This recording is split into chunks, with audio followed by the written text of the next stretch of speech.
Chào mọi người và chào mừng trở lại kênh của Hà Thanh. Ngày lễ giỗ tổ Hùng Vương sắp đến, thời điểm mà mỗi trái tim Việt Nam đều hướng về cội nguồn. Hôm nay, chúng ta hãy cùng nhau ngược dòng thời gian và khám phá 5 truyền thuyết sâu sắc và hấp dẫn đã định hình nên tâm hồn dân tộc ta.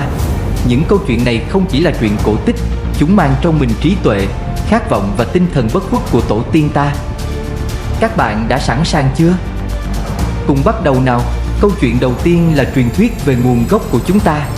Truyền thuyết con rồng cháu tiên diễn vào thời kỳ đầu của đất nước ta, được biết đến với tên gọi Lạc Việt, có vị thần Lạc Long Quân.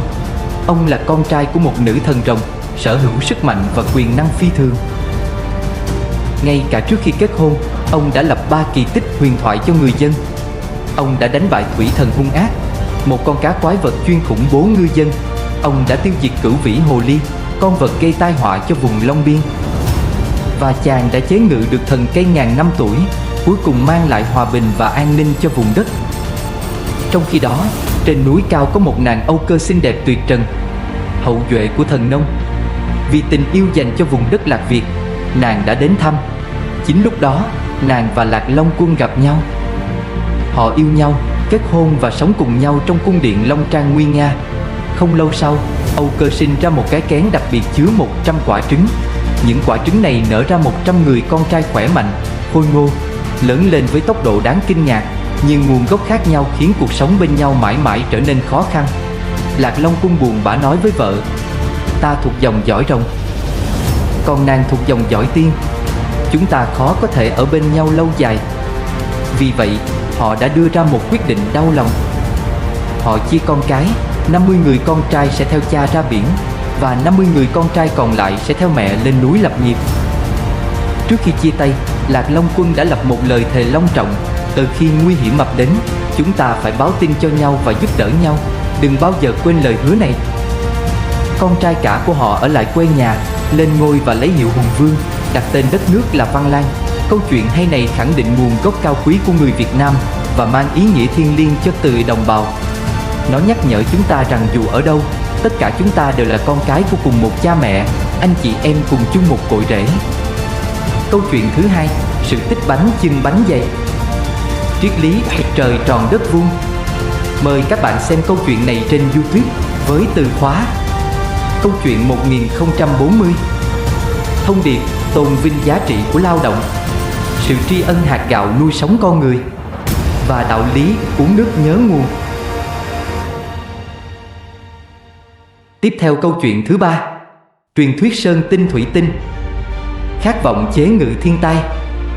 Mời các bạn xem câu chuyện này với từ khóa câu chuyện 1039. Thông điệp biểu tượng cho ý chí cuột cường của tổ tiên trong cuộc chiến chống thiên tai, bảo vệ sự sống và thành quả lao động. Tiếp theo là câu chuyện sự tích quả dưa hấu, bài học về ý chí tự lập. Mai An Tiên vốn là người tài giỏi, được vua Hùng yêu quý và nhận làm con nuôi. Nhờ cần cù, ông có cuộc sống sung túc, nhưng thường nói tiền của biếu là của lo, của cho là của nợ. Câu nói này bị kẻ xấu theo dệt, khiến vua nổi giận đày gia đình ông ra đảo hoang vùng Nga Sơn. Giữa nơi hoang vắng, Mai An Tiên không nản chí. Một ngày, thấy đàn chim tha hạt lạ từ phương Tây đến, ông suy đoán đời chim ăn được thì người cũng ăn được. Ông kiên trì trồng trọt trên cát mặn. Cuối cùng, thu hoạch được quả vỏ xanh, ruột đỏ, vị ngọt thanh. Ông khắc tên mình lên quả và thả xuống biển. Thuyền buôn vớt được dưa quý, tin đồn đến tai vua. Nhận ra sai lầm và khâm phục ý chí của con nuôi, vua đã đón gia đình Mai An Tiên trở về cung. Thông điệp: đây bàn tay ta làm nên tất cả. Thành quả bền vững nhất là thành quả được tạo ra bằng mồ hôi, nước mắt và trí tuệ của chính mình.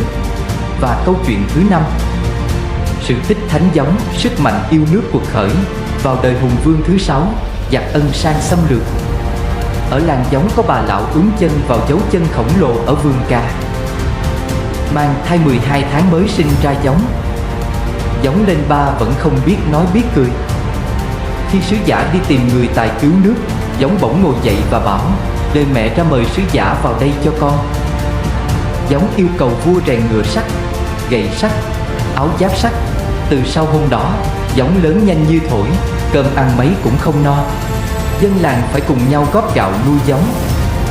Khi giặc đến chân núi Trâu, Giống Vương vai thành tráng sĩ, cưỡi ngựa sắp phun lửa xông thẳng vào trận tiên. Gậy sắt gãy, Giống nhổ những cụm tre nhà bên đường quật giặc tan tác. Quét sạch quân thù, Giống phi ngựa đến đỉnh núi Sóc, cởi bỏ áo giáp rồi cả người lẫn ngựa bay thẳng về trời. Thông điệp, lòng yêu nước là nguồn sức mạnh vô địch. Khi tổ quốc lâm nguy, sức mạnh của toàn dân sẽ biến những con người bình thường trở thành anh hùng huyền thoại. Cảm ơn các bạn đã dành thời gian theo dõi. Đừng quên nhấn đăng ký để không bỏ lỡ những câu chuyện hấp dẫn tiếp theo nhé.